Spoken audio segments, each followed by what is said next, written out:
Good day, everybody. I'm Jim Stavridis, the Dean of the Fletcher School of Law and Diplomacy, and I'm here with one of my favorite professors, Dick Shultz. Professor Shultz has been here for pushing 30 years. He arrived just after I completed my own PhD in 1984, and he's been, along with Bob Pfalzgraf, the heart and soul of the Security Studies program here for decades. He's also one of the foremost observers of global security events. So I thought it would be a terrific opportunity to ask him a few questions about what's happening in Ukraine. If I could, Dick, let me just begin by saying thanks for appearing for our alumni. But I think the question in everybody's minds is, were you surprised when you saw Vladimir Putin invade Crimea? You know, I wasn't, Jim. And the reason is I think of Putin as a revanchist. So he is somebody who not only rejects the existing status quo, but he sees the status quo as something that needs to be walked back and justice achieved. Yeah, I think that's right, Dick. And, you know, my own sense is a lot of this reflects his reaction to the fall of the Soviet Empire. John McCain always says when he looks in Vladimir Putin's eyes, he doesn't see his soul as George Bush did. He sees three letters. KGB. Well, I think the next question is, knowing what you do about Vladimir Putin, do you think he'll continue on? Is there going to be a further encroachment into Ukraine? Too soon to tell? I think that it's too soon to tell. It's a crisis, so all crises have pauses. And I think we're at a pause point. He's trying to see what will NATO do, what will EU do. But if he can get away with it, I think he will go further in Ukraine, because for him, Ukraine is part of that loss that he wants to recover. Yeah, I've been saying publicly, I think there's about a 1 in 4 chance that he will push forward.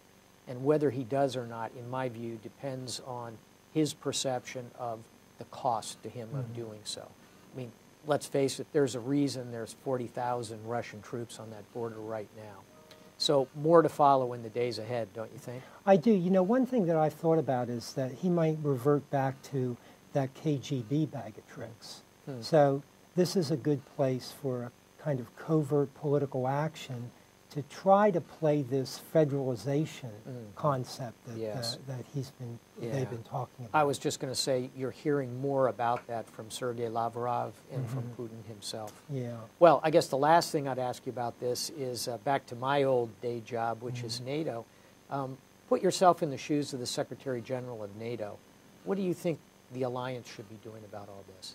Yeah, I think that the alliance, first of all, has to take a very strong position that this was illegal. And while we may not be able to push him back out of Crimea, he can't go further. And the way that I would do that would be to start by assuring our members of NATO that are on the forward edge of this fight. Exactly. And that means the Baltic states. Yeah, I agree. And I would do that by increasing the NATO footprint there.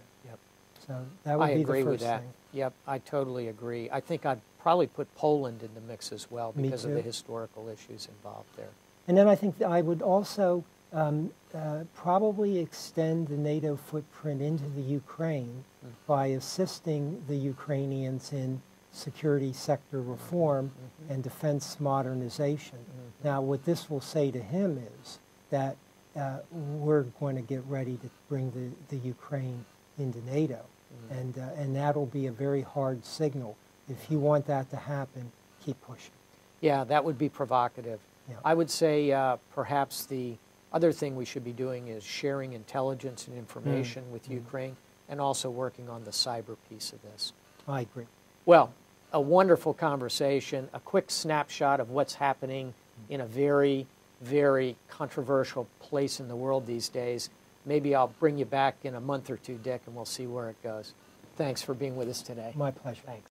One other thing for our alumni, we've got a wonderful time of year coming up, which is mid-May here at the Fletcher School of Law and Diplomacy, because that's graduation week. And it's also class week, where we bring together alumni. We've got clam bakes. We've got lots of opportunity to meet students and walk around the school. We've got class individual reunions. It all kicks off on the 15th of May, which is a Thursday, and runs through the weekend. I hope I see you there. We're waiting for you at the Fletcher School.